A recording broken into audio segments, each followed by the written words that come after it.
Welcome to Deep Discussions Live and Learn podcast. I'm your host and life skills coach, Walter Williams. Thank you so much for tuning in, and thank you, as always, for your continued support of Deep Discussions' mission to inspire a better tomorrow. Today, I'm honored to have my special guest today, Micole Williams, who has done an incredible amount of things in her career. She started off as a teacher, then, found her passion elsewhere and decided to transition into filmmaking, writing, everything that you can think of. But, I don't want to give the whole thing away. I'm going to let her share more about her background and her story. But it is an incredible honor to have her on today. But as usual, I like to start each episode off with a poem. And this poem is tailored towards our conversation today. And this poem I wrote is entitled Unfinished. This isn't the last, as it shall pass, as it too shall pass. More work to do. He's not finished with you. It's not a marathon nor a sprint. Are you getting the hint? A voice comes about, leaving little to no doubt. What will you do with his command? Met with objection, will you withstand? God's calling bear hope the eye can't see. Let your faith stand firm like a tree. Your work is everlasting, stops along the way. In his image, you're commissioned every single day. No matter how far you reach out your hand, you're never removed from God's command. And that poem I wrote was entitled about God's work is always a continuing process. His work with you is everlasting, and you'll find out more about that today as Micole shares her story. And thank you so much again for joining my podcast. I'm incredibly grateful that you took the time and decided to be a guest on here today. So to start off, tell us a little bit more about yourself, including where you're from, where you studied, if you went to school, and something unique about yourself. Well, first, thank you so much for having me. It's such a pleasure. You said about three different things. You said about myself and where I've studied, and then a fun fact, I don't even know. Let me start with where I studied. That might be the easiest thing right now. As far as undergrad, I graduated from Prairie View A&M University, which is a HBCU. I graduated with a BA in mass communications, broadcast, and a minor in English. I had also, before that, graduated from a high school media academy in broadcast. So that was really my focus. And I also am certified in, as you mentioned earlier, teaching English language arts is my specialty. And I also got certified in 2017 to plan international weddings and events. And that's aligned with my company that I started that year. And it has evolved quite a bit since then and even before. And then last but not least, my focus was earning an MFA in screenwriting. So that was 2020. And I got that from Houston Baptist University, which is now Houston Christian University. They went through a transformation after I graduated. So I still say HBU. And, I guess when you say something about myself, well, I am a cat mom, and I'm trying to make sure he doesn't jump in the screen. Francis, are you going to cooperate with us? Be good, okay? He normally is okay, so he seems like he's all right. But he knows when I'm sitting in front of a computer, please be on your best behavior. That could be a fun fact about myself. Is that what you said? Yeah, About well, myself? one personal unique thing about yourself. So that's fine. That's the personal. Okay. Well, if you want to share anything else, feel free to do so. So I guess I've just been storytelling since I was 3 years old. Funny story with that is I was so immersed with that and people telling me stories. And before I could even read, I was flipping through a book with my great grandfather who had visited. He was from East Texas. I'm from Houston, Texas. He came to visit his eldest daughter at that time was my grandmother. May she rest in peace, both of them actually. And I was flipping through a little kid's book, and I guess I was just explaining or telling a story like oral tradition. And he went back to town and he was telling everybody, he called me a boy for one. He was like, he is smart. He's smart. He can read, and they're like, oh, really? At 3? And yeah, that's him is smart. And it's so crazy. Like the story came back to me through a cousin. And whenever I visit, they tell me one thing about my East Texas family, they always know these stories and they repeat them and repeat them. And so that's the story about me. So it must have been something very early on that was, fascinating to me, just, keeping stories. So I don't know what story I was telling him, have no idea, but he loved it. So I loved it too. Well, they say things do come full circle sometimes. So look at where Yeah. you are today compared to, in relation to what happened when you were 3 years old. Right. So as many of my listeners and followers know, again, I'm a life skills coach. And there could be multiple life skills that we can touch upon today, but one that really stood out to me was your resilience. With all that you've been through and endured in your journey, what do you feel tailor made you, or I guess, what do you appreciate most about who you became and what you experienced in your journey, and how can you use that to inspire and encourage others in theirs? I think it really stems from having a faith. And for me, God, Christianity, my faith has really been something I'm happy to still hold on to. And like how it came about, it wasn't so early as I want to say middle school. I started making it more personal. Yes, I attended church with family members, but when you make it personal for yourself, I think that's when you'll start to see things fall into place. And it doesn't mean that you're not going to go through anything just because you're trying to be obedient or trying to, and you make different sacrifices along the way to stay a course. But I do feel that there's a peace that comes with without understanding when that's something that you've decided to do. And so I remember challenges, yes, as early as I can remember. I was always having to face a lot of death. I lost a lot of people in my family early on, just from different sides. And so just knowing that life was not going to last forever and ever, I was really hit with that reality early on. And it did shape, how I move. And there's an urgency to do things that I know most most of the time people want to put off. It's more like, no, I need to do this.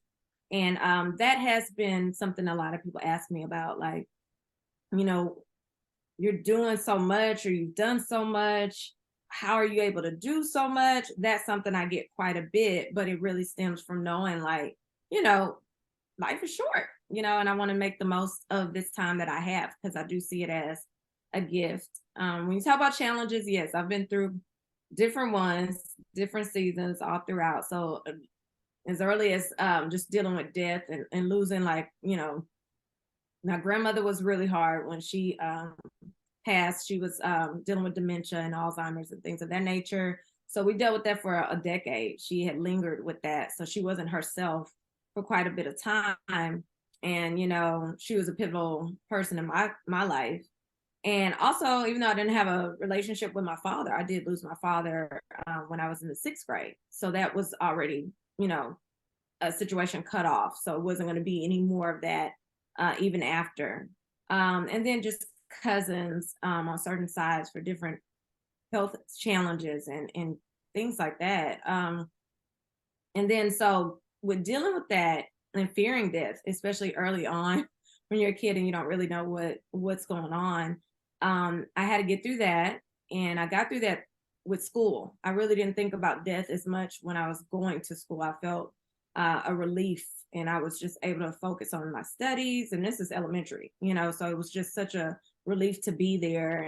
And then when I would get home, I would kind of be reminded of, the reality of that. So that's where the storytelling came into play. And that's what's been able to help me living in two worlds: the real world that seemed very bleak at times and very real and very gloomy and very, unsatisfying. I had this other world that I would really tap into. And I was only child for 15 years, so I needed to have something, to kind of carry on during those years. But fast forward, I've survived a lot of different things like health challenges. I've survived issues, just with being a homeowner and just kind of going through being by myself for so long and inflation and things of that nature and being out of work at one time, and just wondering if I would be able to keep my house, these types of things.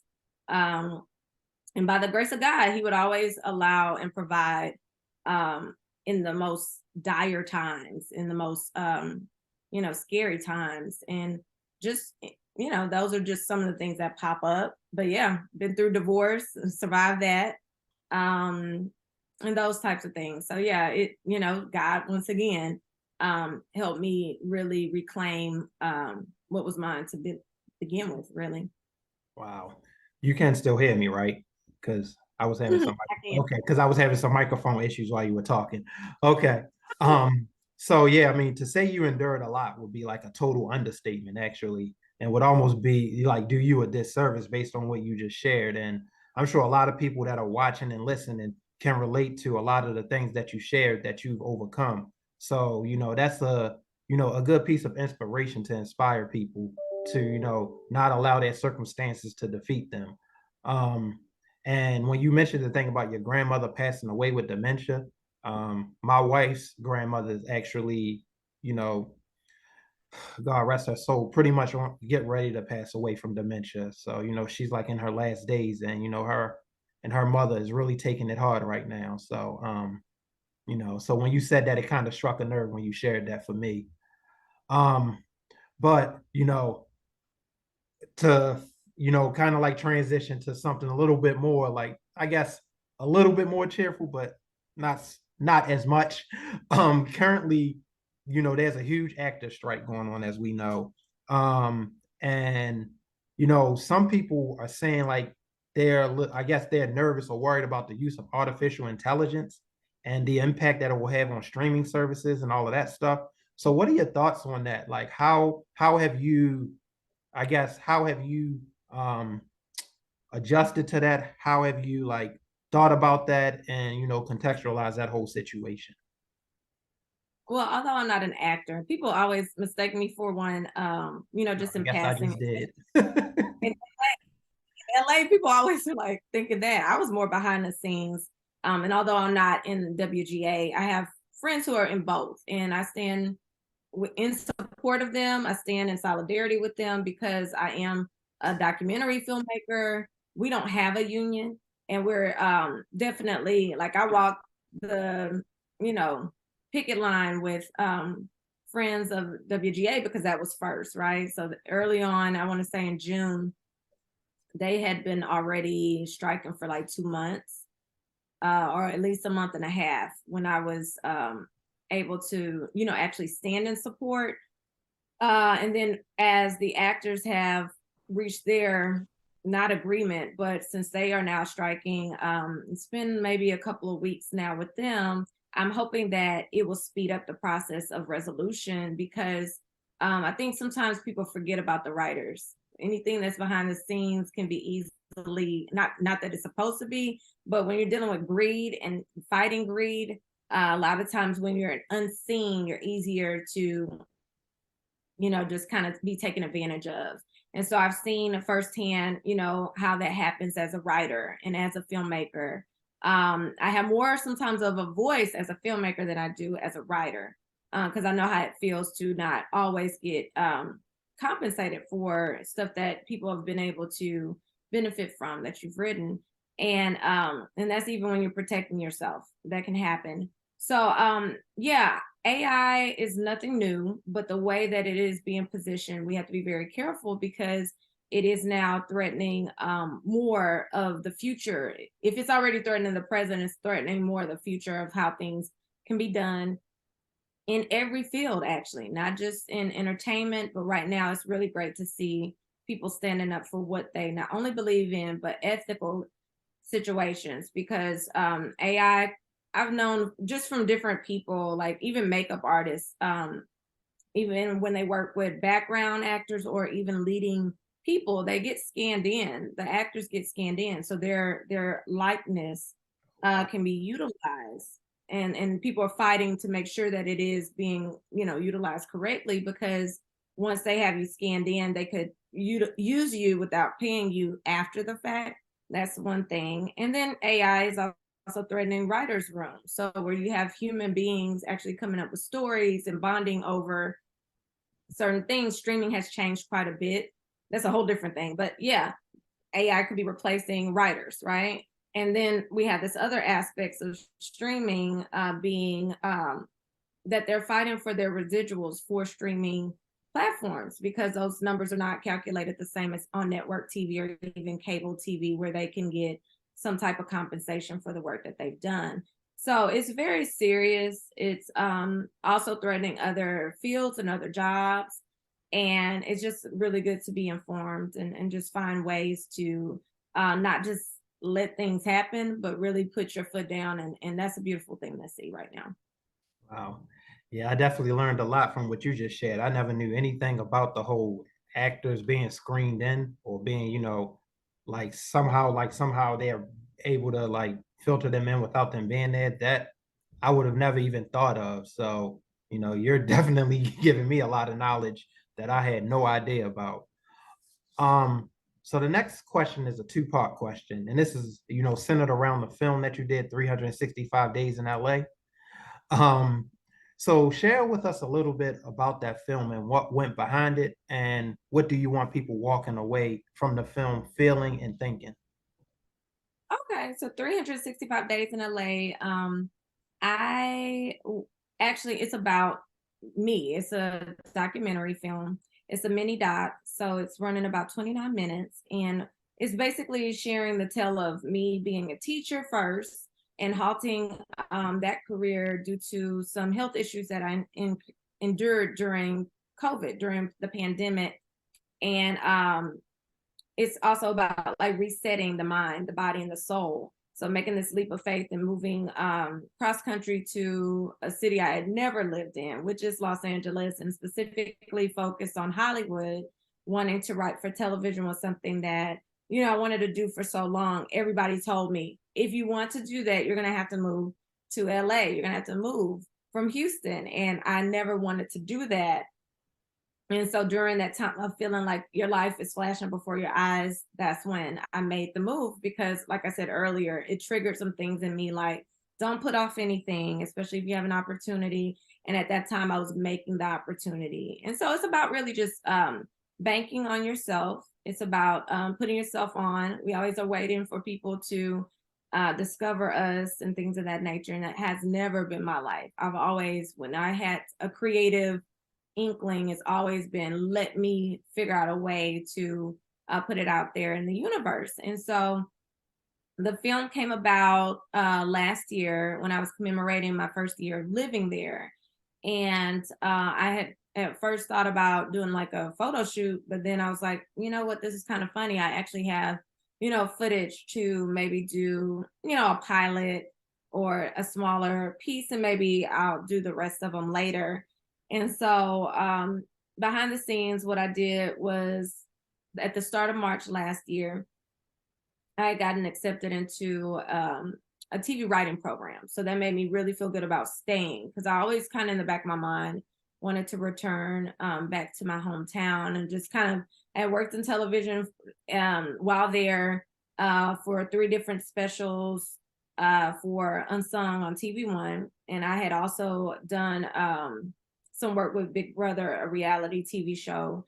And so I kind of was like, well, I actually did, with unscripted work, really fulfill a dream for myself. Yes, I want to write creatively and get my stuff out there on TV, but I also am a money person. And I'm like, this is a very expensive city. And I know how much I came with, and I want to leave with something too. And I don't want, I look at homeless people all the time in LA, and I just think about their stories, and I'm like, I know that they did not think that they were going to be homeless. Just nobody signs up for that. But when I'm a budget person, and when I'm looking at, inflation of gas prices, I'm looking at rent. I had negotiated a really good deal just to stay there because I was only going to be there for 3 months, really. And God is so good. He allowed for me to find work and I was able to extend my stay, but I was on a month to month rent um, agreement, and that's unheard of to some extent there. So, make a long story short, I was just happy to have lived there. I say longer than a month, longer than a year, but at that point in time, the year was when I decided to make that film. So behind the scenes, what I did was I knew that I would cover 4 seasons of being there. I knew I also wanted to end on a note of giving people hope. And I'll leave that for them to see. They can see it on Aspire TV, which is Magic Johnson's channel, and it's Up TV as well. So it'll be playing for the next 2 years. It was a 3-year deal, so it'll be able to be seen at least for the next 2 years now, since it's been out for coming up. It's coming up on a year because it premiered in September. So yeah, I basically didn't have to cast for anything because it was a documentary, so it's based on life. What I did do is I reached out to certain individuals because it was like during a pandemic, so I wanted to use footage from past situations. I was able to do that.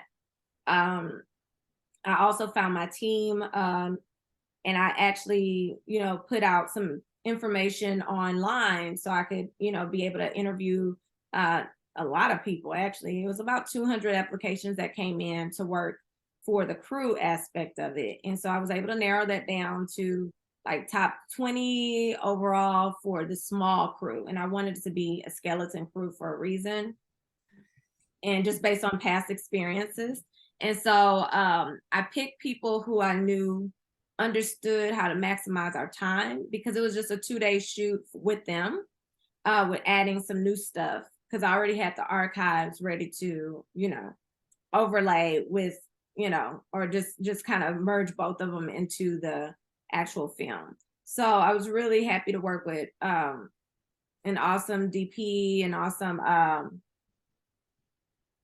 we could say even he was more of a cinematographer, also a photographer and a PA, and kept it that small. It was literally that small. And that's how I really needed it to be. I led with that and made sure it was people who understood how small it was going to be and we're going to make it happen.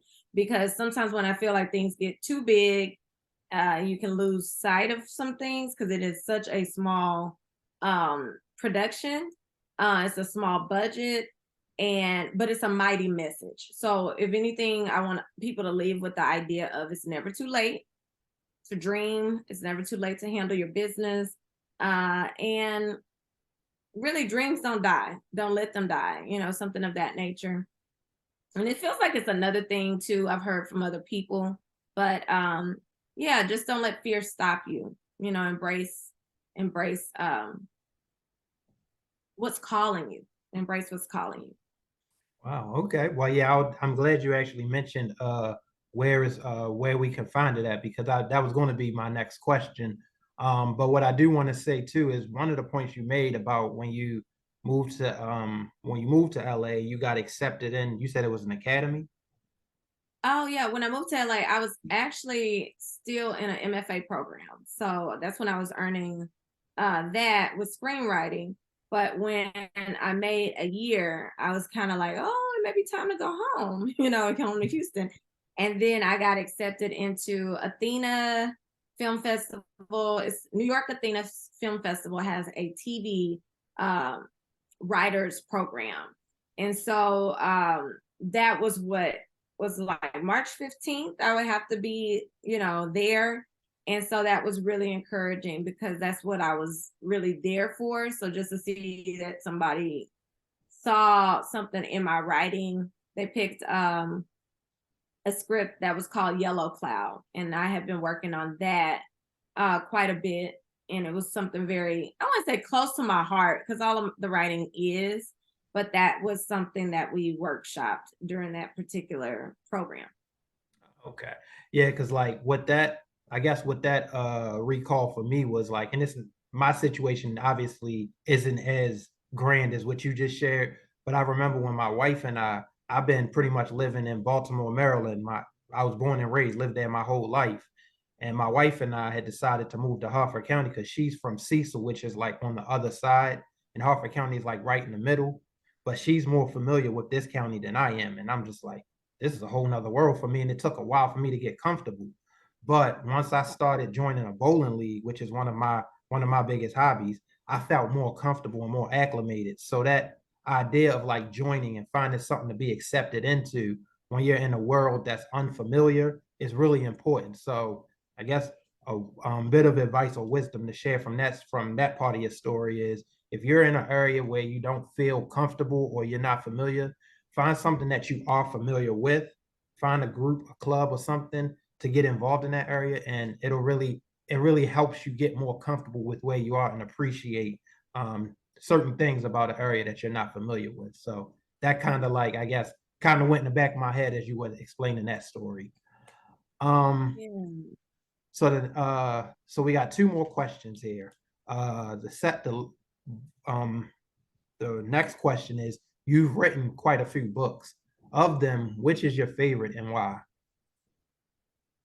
You making me choose among my babies?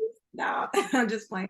Okay. I like for different reasons. For different reasons, I cannot say one is my favorite. Um, but I can say the first one is always going to be special because it was my first. And I think of Tangleweb, A True Love Tales. It introduces like 7 women who represent the 7 deadly sins, and they all are intertwined in this cautionary tale. I think that was special because that might have been the one that I put when I say, oh my God, so much research, and not even research. It's like when you know that this is your first, it's like you just pull from all these different. I had so many journals that I cracked open that I've been writing in for I don't know how long. I just went further out to try to find this story because it was 7 women. So I was trying to flesh out everybody's situation. I was always in the library and I was pulling books on spiders because I wanted to really make that symbol very clear when you're talking about a web. It's like I was just going so extreme. And then I looked at old journal entries because I wanted to pull in stuff that happened during storms, because storms in Houston, the floods are really bad and hurricanes are really, infamous there. So I was looking at archives that I had kept. I don't even get the paper thrown anymore, but I had a bunch of those that I would like read what was going on. So it's its own time capsule. I feel it's really a lot going on with each girl, and they each can stand alone. And so that was why I think that one is a favorite, but all of them are favorites. So the second one, Toxic Ties trilogy, is a favorite because I was able to focus on one of the characters from my first book. So Dion Duvall is the lead, and she is the greedy character. And I wrote that in 2014. The first one I wrote in 2009. So I did take a little bit of time and just really look at what happened to her in that first book, but add more to why she's like that, because she's kind of the villain among friends, and something happens to her when she turns 30, which happens to a lot of women. They're not really looking forward to 30. So I wanted to exaggerate this idea of like, oh my God, she's about to turn 30. What is good? And so she has a party that turns fatal. And so she's just trying to, it's like a murder mystery. She's trying to figure out who basically kicked her down the stairs. She winds up in a pool of blood at the end of the staircase. And she sees her life flash before her eyes. And since she's living in a high-tech world with her being into business, not even business, but she's a techie, I wanted to exaggerate that point too, of like, not only does she like, not like Scrooge, how Scrooge kind of sees what happens to him in, I guess, in form. She's seeing it like on a huge screen, like a movie screen, and everything can be rewound and fast forward. And so she's like, oh, they thought this about me. Oh, they thought, she's able to see everything she can imagine. And so the question is, will she come back to life since she has a choice? Not everybody does, but she has a choice. But after seeing such grimy stuff, what will it be? And so some other elements there in that book that I love because I was able to try different genres in one. So it's a thriller, had some sci-fi elements to it as well. And so that was really fun to kind of deal with a murder mystery as well. So the third and fourth ones are nonfiction. So I love that they have been the easiest to me. Like, when you create worlds over here, it's such a relief to be like, oh, this is just based on life. Okay. So the third one is Miss Life Lessons. And it is my letter to another teacher, basically. So I'm just handing off the lessons I've learned in the classroom, personally and professionally. So not only is it saying what I've had to learn to do to be effective over the years, but it's also sharing that these are tried and true lessons that I've given my students that have helped them in different ways, because we live in a place where standardized tests are really big in Texas. And I was always one that had really high scores, especially with writing. So I really think of that area as something I'm very passionate about. So I try to put all of that in one resource book. And that was an Amazon bestseller. So that says a lot. The other stuff I wasn't on Amazon. Thank you. The first ones I was before the Amazon publishing started. So I had other avenues that I was getting my books out in. And so by this time, the last one, this one is the one I'm touring with. So 35 Love Notes to Self is an affirmations book. So it's super small, so it can fit in your purse or pocket from what I've seen with a bunch of guys just sitting in their pocket. I'm like, it works. But originally I wrote it for women, but it's been interesting to see that a lot of guys are doing some inner work. And I during some tough times during my divorce, I was writing this to myself. And so I was 35 at the time. And so that's why the title came about. And I give you an affirmation per day. And then I give you where, like on this side, you can see I've written on this because it's a journal part. So you'll just write a note to yourself on the other side that stems from the affirmation. So I have been touring with that. So that's been special because all the Miss Live for Life lessons, I launched that during the pandemic. So I'm glad it did well. But I didn't have it was like we were sitting on Zoom and that worked. I mean, it worked out. So that was my launch. And this one I've been able to tour 5 cities that I just love. So I'm at the last leg of it. So I launched it in Houston. Then I went to LA, New Orleans, just left Atlanta, and I'm about to go to New York. So really excited about how this book has allowed that. Oh, wow. Well, congratulations. You're doing a lot of phenomenal things and have done a lot of phenomenal things and will continue to do so. What I will say too is it was very interesting learning how a writer's mind worked, especially, when you did fiction and nonfiction, because I'm a lot like the latter, the nonfiction stuff. I wrote a life skills book, so I can't I can't even like begin to imagine how I would do in fiction. I probably I probably failed miserably. Let's just say that. So What's the name of your book? my life skills book is pretty much called the Life Skills Handbook. At first I called it Life is What You Make It, but I felt like that was too long. So I just changed it to Deep Discussions Life Skills Handbook. So Congrats to you too. oh well, thank you. I'm not a bestseller, but I, it's just my way of giving back. I'm not like looking to like get high accolades or anything like that. It's just my way of using the gifts that God gave me and giving it back to the community and giving it back to my fellow brothers and sisters in Christ. So the last thing is just, tell the listeners how they could get connected with you, how they can learn more about you. And, if somebody wants to, become a follower, a fan, or a subscriber of Micole Williams, how can they do so? Oh, thanks. I would say the most reliable places would be my websites because they have links to all the social media stuff. So I'll give my business one and my writer one.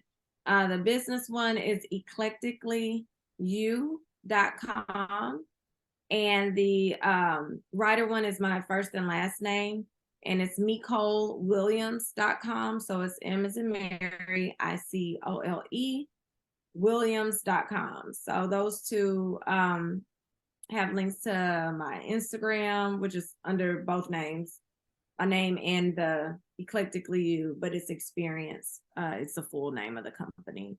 So yeah, the company's name is Eclectically You Experience. So you can find me on Instagram, you can find me on Facebook, and under the other one, you can find me on Instagram and Facebook too.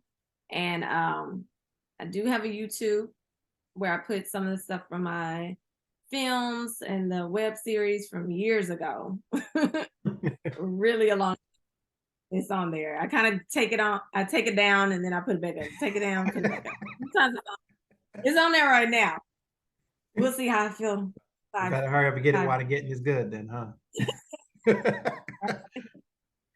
All right. Well, thank you so much for sharing that. That was some very fascinating stuff you shared there. It was really fun and interesting getting to learn more about you, about your background and everything. So what we will do now is transition to the next segment of the show, and it's called Spiritual Relief.